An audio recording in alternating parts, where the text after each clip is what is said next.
karate black belt ho rualin pe ka chu an zon ta a an chunga tangin an zon chuak ta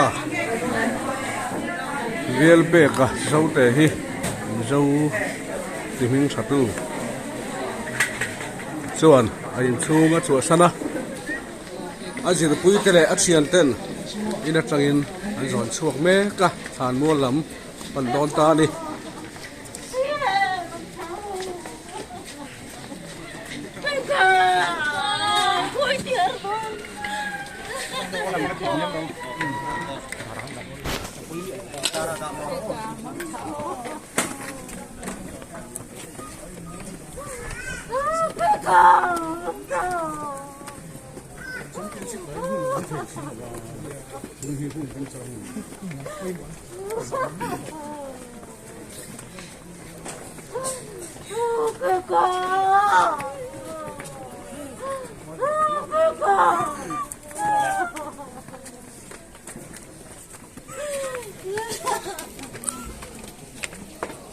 mang cha le